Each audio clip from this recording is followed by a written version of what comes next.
Ce matin, l'ambassadeur Andrei Kelin a lâché une véritable bombe en affirmant que des troupes britanniques sont actives en Ukraine. Cela signifie donc que l'OTAN est directement impliquée dans le conflit, et la Russie considère désormais ses soldats comme des cibles légitimes. On a aussi découvert que la Pologne aurait participé à l'attaque contre le général russe à Moscou. Est-ce que Poutine va maintenant tirer le frein d'urgence? Reste bien attentif, car je vais t'expliquer pourquoi cette déclaration est bien plus dangereuse qu'elle n'en a l'air, et pourquoi l'Allemagne est bien plus proche de la guerre que ce qu'on veut te faire croire.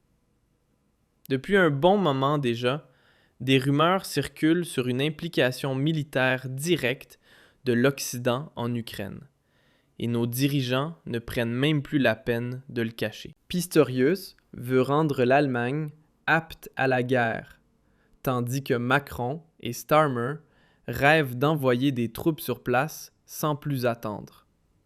Mais tout cela semble n'être qu'un prétexte, puisque des soldats britanniques opèrent déjà en Ukraine.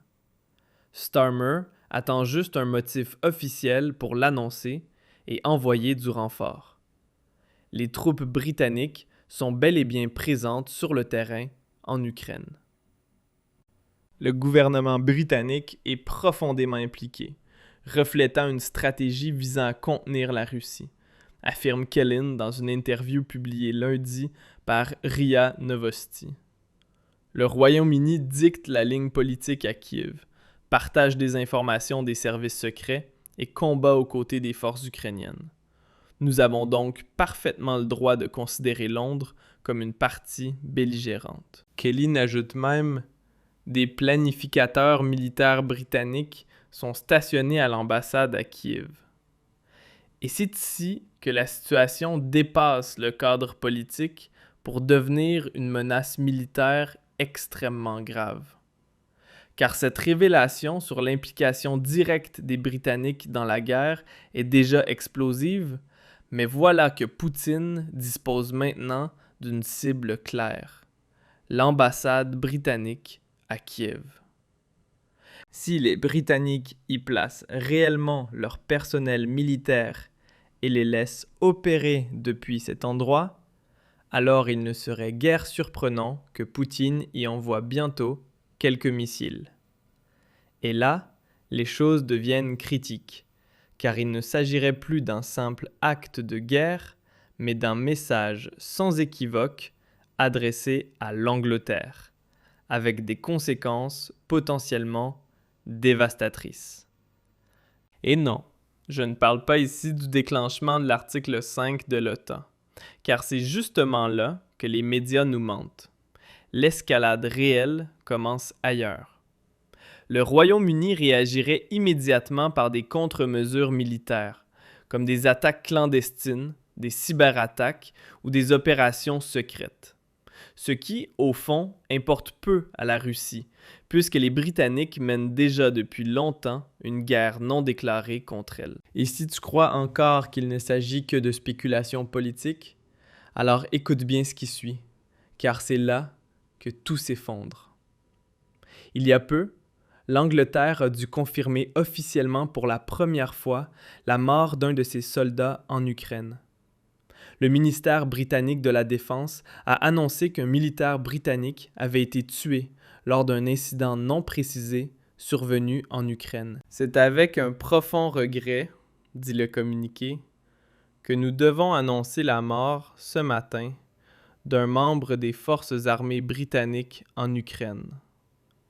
Il aurait été mortellement blessé lors de l'observation d'un test de nouvelles capacités défensives par les troupes ukrainiennes loin des lignes de front.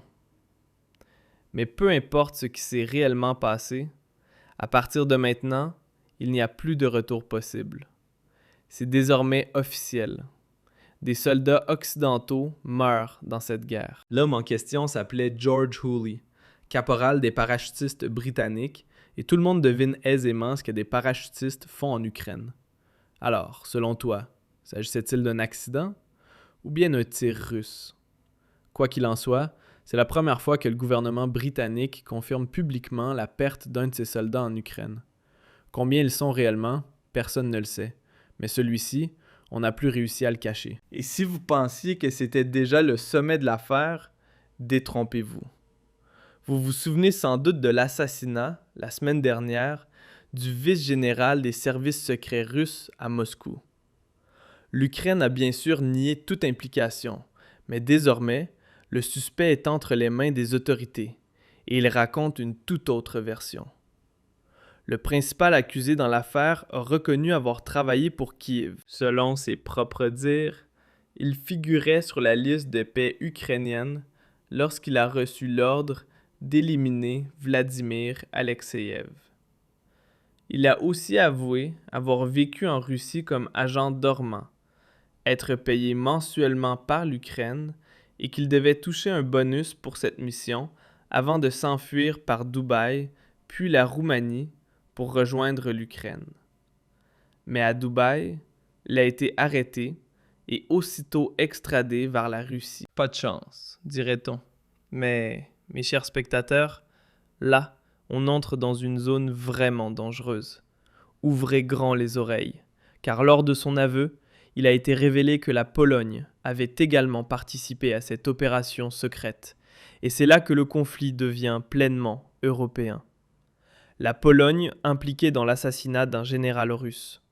Selon les services de sécurité russes, les services secrets polonais ont aidé l'Ukraine à organiser l'attaque contre le général Alexeyev. Le principal suspect, Lomba, a été arrêté à Dubaï et transféré ce week-end à Moscou. Le FSB affirme que la Pologne a utilisé le fils de Korbert pour aider l'Ukraine à recruter l'auteur de l'attentat. Que dire de plus ? Cela montre une fois de plus que l'Occident est jusqu'au cou impliqué dans cette guerre. Et c'est précisément pour cela que l'UE pousse sans cesse Zelensky à saboter toute tentative de paix. Alors, honnêtement, tu penses vraiment que l'Allemagne va rester en dehors de tout ça? L'UE a besoin de cette guerre. Les opérations des services secrets occidentaux sont de plus en plus visibles, et le but est clair. Provoquer suffisamment la Russie pour qu'elle riposte la première, et que l'OTAN puisse enfin entrer officiellement en guerre. C'est à ce moment-là que l'Europe réalisera qu'elle est seule. Le vrai problème, c'est que l'UE compte encore naïvement sur une intervention américaine. Mais Trump a été clair à plusieurs reprises. Il ne veut pas s'en mêler. Depuis l'histoire du Groenland, on sait bien que l'OTAN lui importe peu. Seuls les intérêts américains comptent. Et pour lui, un conflit entre l'UE et la Russie est tout à fait utile, tant que les États-Unis restent en dehors. Que les deux camps s'affaiblissent entre eux. Si l'on regarde de près le gouvernement britannique, avide de guerre et déjà engagé en Ukraine selon son propre ambassadeur, on comprend que le scénario de Trump est en train de se réaliser. Et comme les Britanniques se sont trop avancés pour reculer, ils essaient maintenant d'entraîner le reste de l'Europe. D'abord les Français, puis les Polonais, ensuite l'Allemagne et les autres. Alors écoute bien, qui va payer ce conflit ? Ni Londres, ni Bruxelles. Ce sera l'Allemagne et toi. Tandis que les soldats britanniques sont déjà au combat, on veut maintenant que l'argent allemand, les armes allemandes et, à la fin, les fils allemands suivent.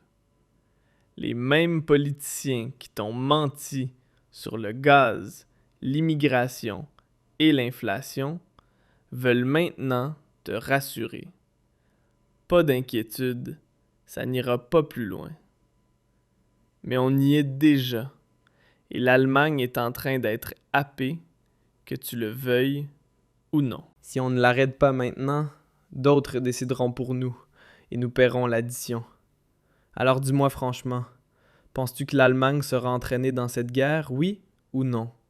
Écris-le en commentaire et lâche un like si tu veux que je continue à t'informer.